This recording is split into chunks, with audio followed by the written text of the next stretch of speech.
Hello everyone, আজি সকলোৰে বাবে মই ক্লাস 10 ৰ দশম শ্ৰেণীৰ সমাজ বিজ্ঞানৰ এটা চেপ্টাৰ লৈ আহিছো যেটো ইতিমধ্যে হয়তো ইউনিট টেষ্টত আহি গৈছে সেই চেপ্টাৰটো হৈছে ভাৰতীয় গণতন্ত্ৰ ঠিক আছে অৰ্থাৎ ইন্ডিয়ান পলিটিৰ আমি এটা চেপ্টাৰ পঢ়িম মই মোৰ যিমানখিনি নলেজ গোটেইখিনি তোমালোকক দিবলৈ চেষ্টা কৰিম ভিডিওটোৰ আৰম্ভণিতে কৈ থওঁ আৰু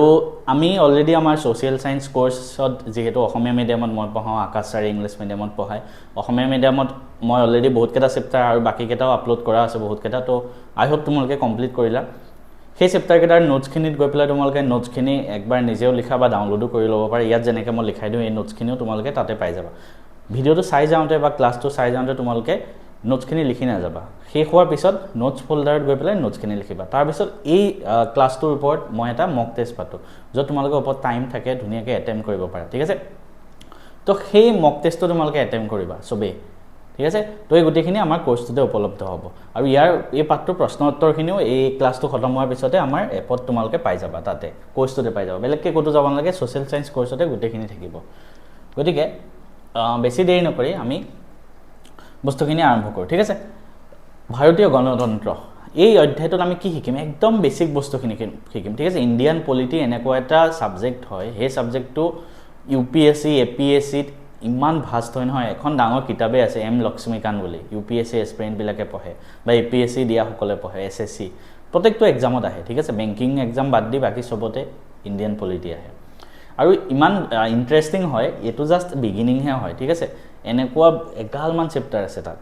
তো মই গুটেইখিনিৰ পৰা যিমানখিনি জ্ঞান আয়ত্ত কৰিলো মই নিজেও ইন্ডিয়ান পলিটি পঢ়ি থাকো মাজে মাজে আমাৰ এডিআৰই বেটছতো মই পঢ়াও এসএসসি কাৰণেও পঢ়াও মাজে মাজে তো সেইখিনিৰ ওপৰতে মই অকমান গাইডেন্স তোমালোকক মানে অকমান নলেজ দিম আৰু ঠিক আছে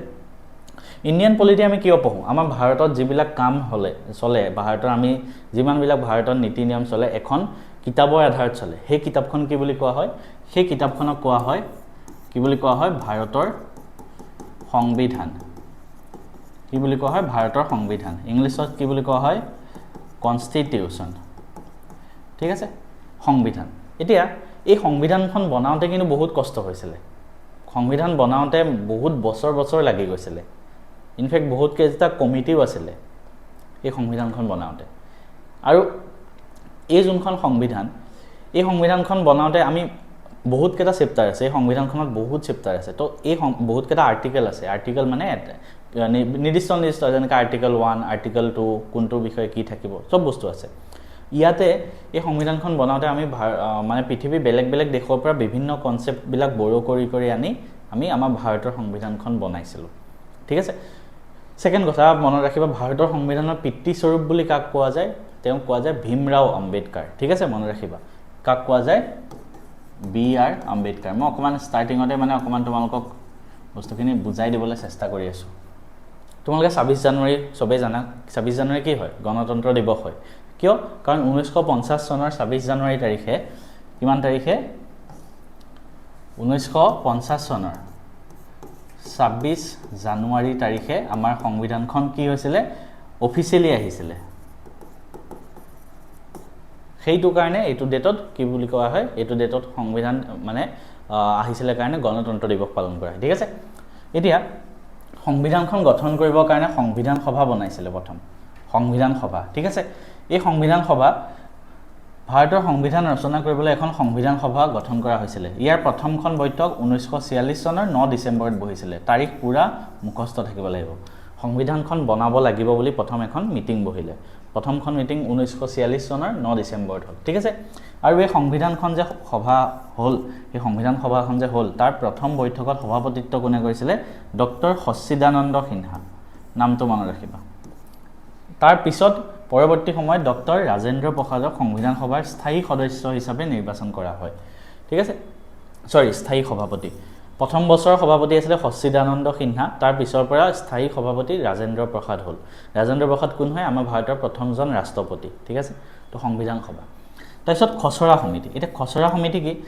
যিকোনো এটা কাম কৰিব যোৱাৰ আগতে আমি এটা ড্ৰাফট বিলাক বনাও ড্ৰাফট মানে ফাইনেল এপ্ৰুভেলটো হোৱা নাই ফাইনেল এপ্ৰুভেল হৈ গলে ধুনীয়াকৈ প্ৰিন্ট চিন কৰি উলাই যাব কিন্তু সেইখিনি হোৱাৰ আগতে আমি অলপমান নিজে ড্ৰাফট বনাও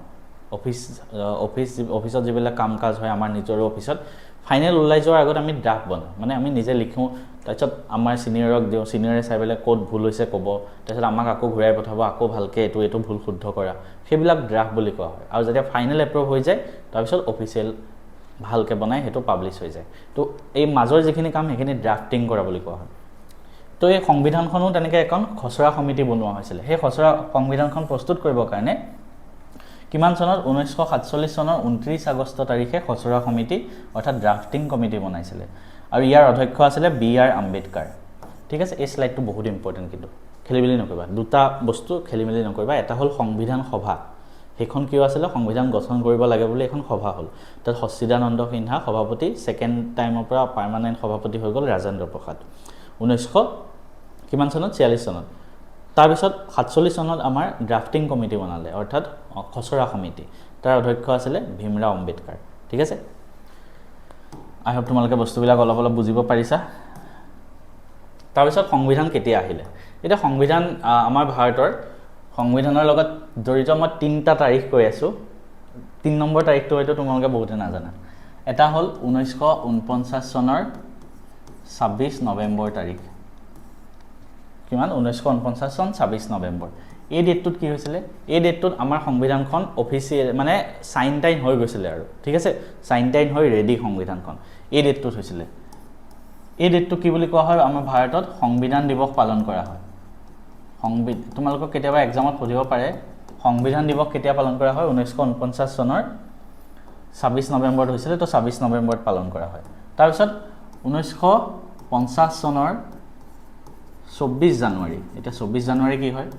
এই ডেটটোত আমাৰ ভাৰতৰ সংবিধানখন সাইন হৈছিলে অফিচিয়েলি সাইন হৈছিলে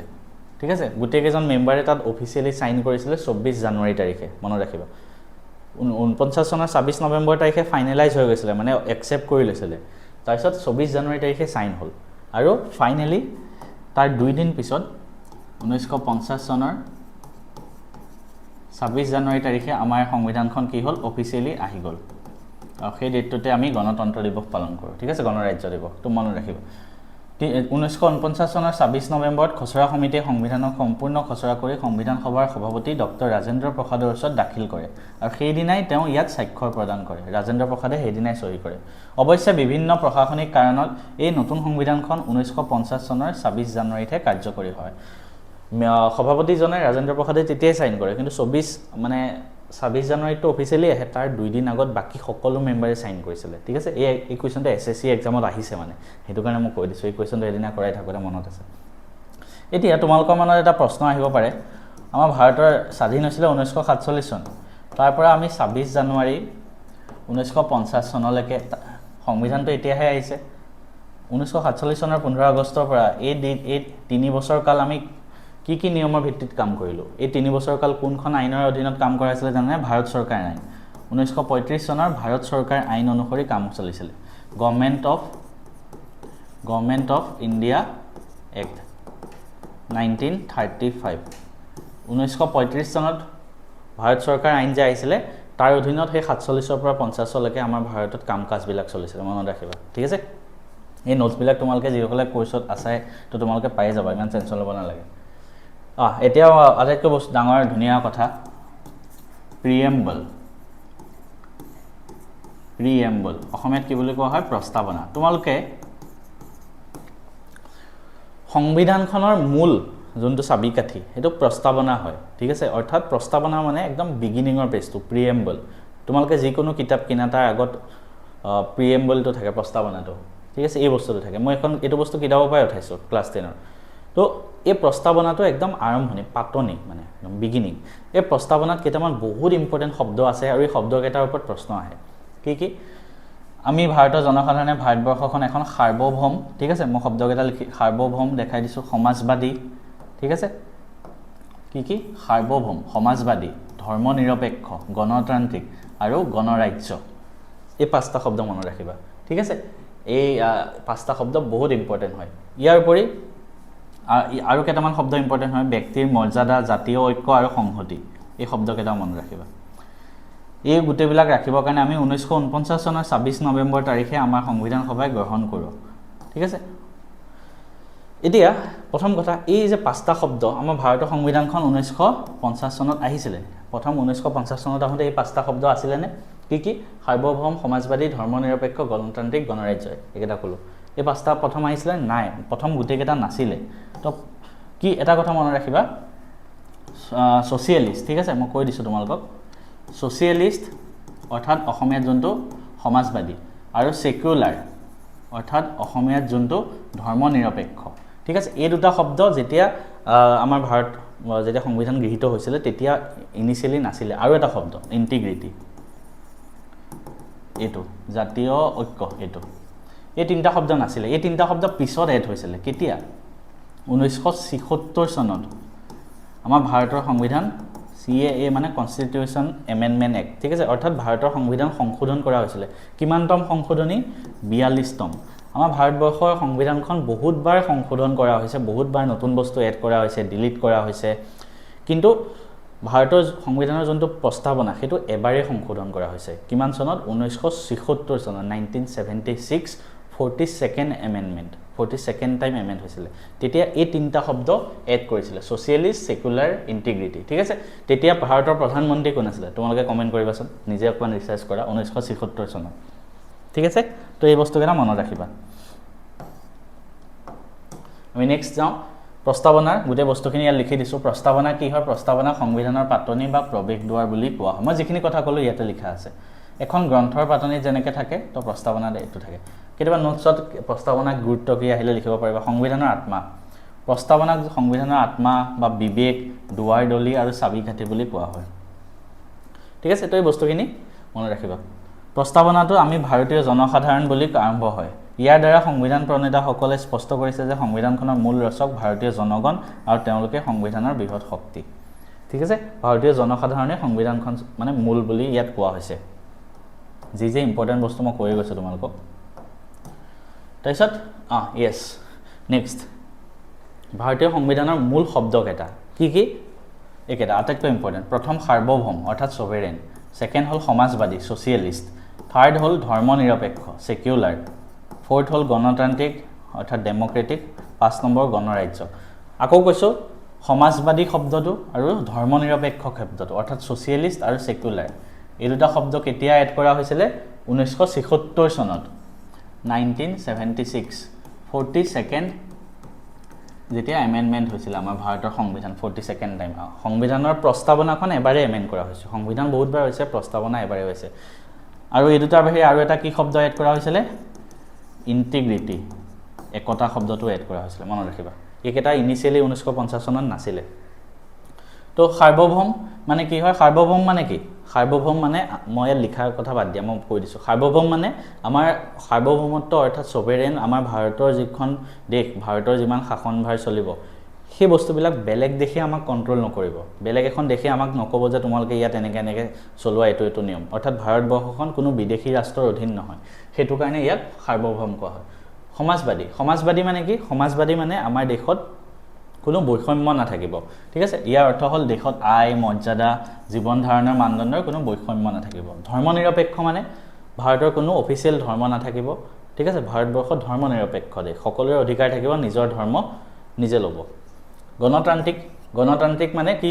যে আমাৰ দেশত যিবিলাক মানুহে আমাৰ দেশ চোৱা চিতা কৰিব সেই গোটেইবিলাক আমাৰ জনসাধাৰণে নিৰ্বাচনত তেওঁলোকক নিৰ্বাচনৰ পৰা পঠাব দেশ চলাবৰ কাৰণে আৰু গণৰাজ্য মানে ৰিপাব্লিক ৰাষ্ট্ৰপ্ৰধান বা ৰাষ্ট্ৰপতি বংশানুগতিক নহয় তেওঁ জনসাধাৰণৰ পৰা নিৰ্বাচিত আমাৰ দেশখন যোন মূল মুৰব্বী ৰাষ্ট্ৰপতি তেওঁ বংশানুক্ৰমিক নহয় সেইটো কাৰণে গণৰাজ্য তেওঁক জনসাধাৰণে নিৰ্বাচন কৰি দিব ঠিক আছে ইনডাইৰেক্ট ইলেকশ্যন হয় ৰাষ্ট্ৰপতি তো এইখিনি বস্তু এতিয়া বহুতে ভাবিব আমি ৰাষ্ট্ৰপতিৰ কাৰণে ইলেকশ্যনত ভোট দিওঁ জানো নহয়নে আমি ৰাষ্ট্ৰপতিৰ ইলেকশ্যনততো ভোট নিদিওঁ তেনেহ'লে এইটো কিয় কৈছে গণৰাজ্য ৰাষ্ট্ৰপ্ৰধান বা ৰাষ্ট্ৰপতিজন জনগণৰ দ্বাৰা নিৰ্বাচিত ব্যক্তি ৰাষ্ট্ৰপতিৰ নিৰ্বাচনটো ইনডাইৰেক্ট ইলেকশ্যন হয় অৰ্থাৎ আমি যিবিলাক মানুহক ভোট দি পঠাইছোঁ সেই মানুহবোৰে গৈ পেলাই ৰাষ্ট্ৰপতিৰ ইলেকশ্যনত ভোট দিব ঠিক আছে তো সেইটো কাৰণে ইয়াক ইনডাইৰেক্ট ইলেকশ্যন বুলি কোৱা হয় যেনেকৈ লোকসভা নিৰ্বাচন লোকসভা মানে যেনেকৈ MP বিলাক থাকে ঠিক আছে সিমিলাৰলি MLA ইলেকশ্যন হয় এতিয়া MLA ইলেকশ্যন হৈ গ'ল 126টা সমষ্টিৰ কাৰণে আমাৰ অসমত তাৰ পৰা MLA বনে মুখ্যমন্ত্ৰী বনে তো সেই যে ইলেকশ্যনত আমি ভোট দিলোঁ সেইটো ডাইৰেক্ট ইলেকশ্যন বুলি কয় আমি ডাইৰেক্ট ভোট দিছোঁ সেই মানুহজনে জয়যুক্ত হৈছে কিন্তু ৰাষ্ট্ৰপতিৰ যেতিয়া নিৰ্বাচন হয় আমি যে ভোট দি এইবিলাক মানুহক জিতাইছোঁ এইসকলক তেওঁলোকে গৈ ৰাষ্ট্ৰপতি ইলেকশ্যনত ভোট দিব তো ইনডাইৰেক্টলি আমিয়ে দিয়া হ'ল তো সেইটো কাৰণে কয় ঠিক আছে মনত ৰাখিবা নেক্সট নেহৰুৰ উদ্দেশ্য সম্পৰ্কিত প্ৰস্তাৱ এটা ইম্পৰ্টেণ্ট বস্তু এক্সামত আহে নেহৰুৰ উদ্দেশ্য সম্পৰ্কিত প্ৰস্তাৱ কেইটা লিখা 1946 চনত ঠিক আছে নেহৰুৰ উদ্দেশ্য সম্পৰ্কিত প্ৰস্তাৱ কেইটা কি আছিলে চোৱা ভাৰতবৰ্ষক এখন স্বাধীন সাৰ্বভৌম গণৰাজ্য হিচাপে ঘোষণা কৰা তাৰপিছত ব্ৰিটিছ শাসিত ভাৰত আৰু দেশীয় ৰাজ্যসমূহক লৈ ৰাজ্যসমূহৰ সংঘ এই গোটেইকেইটা জাষ্ট তোমালোকে মুখস্থ কৰি থবা ইমান কৈ থকা বস্তু নহয় জাষ্ট মুখস্থ কৰা বস্তু নোটছত গৈ পেলাই লিখি ল'বা ঠিক আছে ক্লাছটো শেষ হোৱাৰ পিছত যিসকল কোৰ্চত আছা ক্লাছ নোটছত গৈ লিখি ল'বা এতিয়া যুক্তৰাষ্ট্ৰ আমেৰিকা যুক্তৰাষ্ট্ৰ আমি নাম শুনিছোঁ মানে কি আহচোন অকণমান শিকোঁ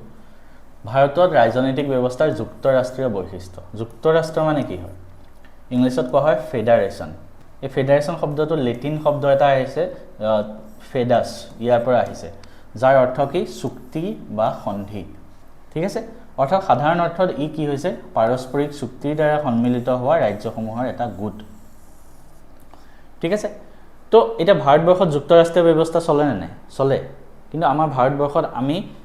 আমেৰিকাৰ দৰে যুক্তৰাষ্ট্ৰীয় ব্যৱস্থা নচলাওঁ ঠিক আছে আমেৰিকাত কি হয় জানেনে ডিউৱেল চিটিজেনশ্বিপ হয় দ্বৈত নাগৰিকত্ব ব্যৱস্থা ঠিক আছে দুটা জেগাৰ নাগৰিক হয় এজন মানুহ কিন্তু আমাৰ ভাৰতত ছিংগল চিটিজেনশ্বিপ আছে আমি ভাৰতৰ নাগৰিক ঠিক আছে আমি কেতিয়াও বেলেগ এখন জেগাৰ নাগৰিক বুলি নকওঁ আমি ভাৰতৰ নাগৰিক আমেৰিকাত ডিউৱেল চিটিজেনশ্বিপ আছে আৰু আমি যোনটো যুক্তৰাষ্ট্ৰীয় ব্যৱস্থা মই যে ক'লোঁ কোনখন দেশৰ পৰা অনুকৰণ কৰিছোঁ সেইখন আমি কানাডাৰ পৰা লৈছোঁ ঠিক আছে কানাডাৰ যুক্তৰাষ্ট্ৰীয় ব্যৱস্থাটো আমাৰ ভাৰতে লৈছে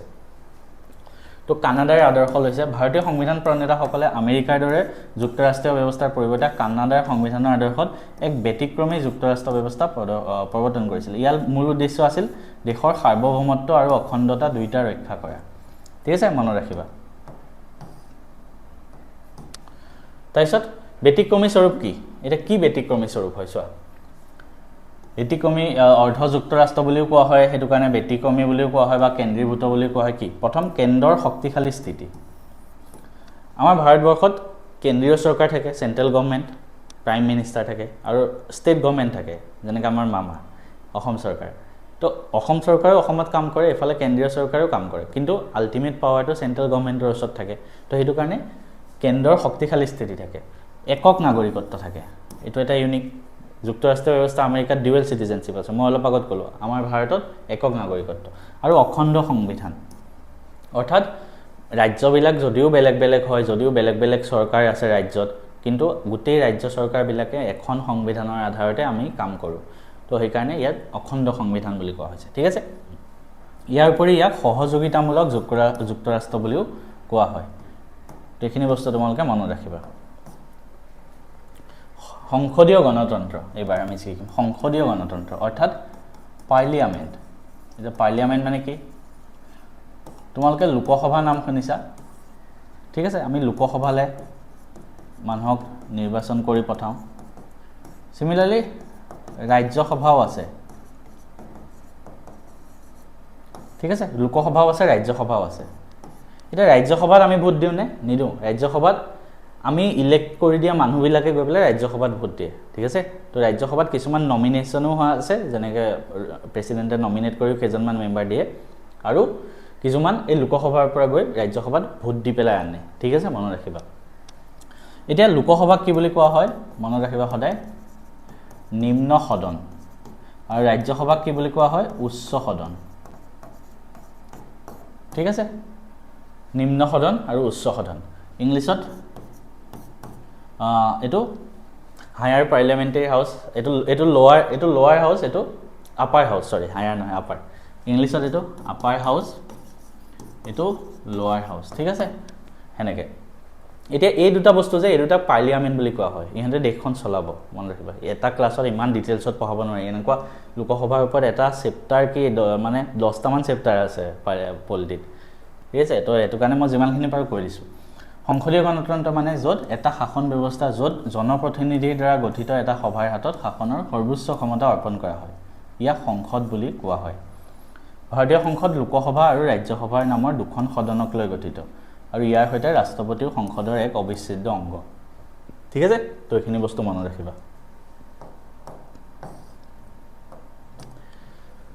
এতিয়া আমি সংসদীয় গণতন্ত্ৰৰ যোনটো কনসেপ্ট পাৰ্লিয়ামেন্টৰ যোনটো কনসেপ্ট হেতু আমি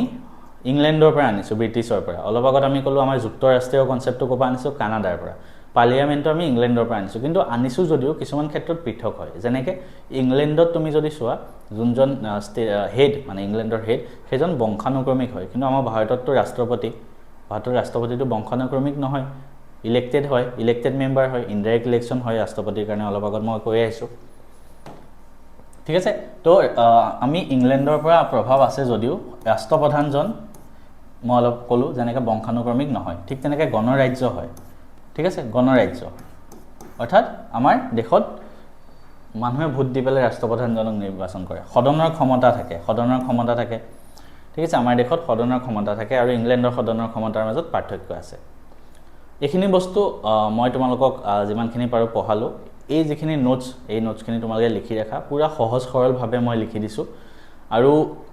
আমাৰ সোশ্যাল সায়েন্স ক্লাছতো মই সেইকাৰণে চেষ্টা কৰিছো যাতে সোশ্যাল সায়েন্স বিষয়টো কি ল'ৰা-ছোৱালী বহুত কামৰ পায় বহুত টান পায় মই মানে কামৰ পাইছিলো মই 97 পাইছিলো মেট্ৰিকত মই আশাও কৰা নাছিলো 97 পাম বুলি কিন্তু মই পুৰা ইন্টাৰেষ্টিংলি পঢ়ো মই এনেকৈ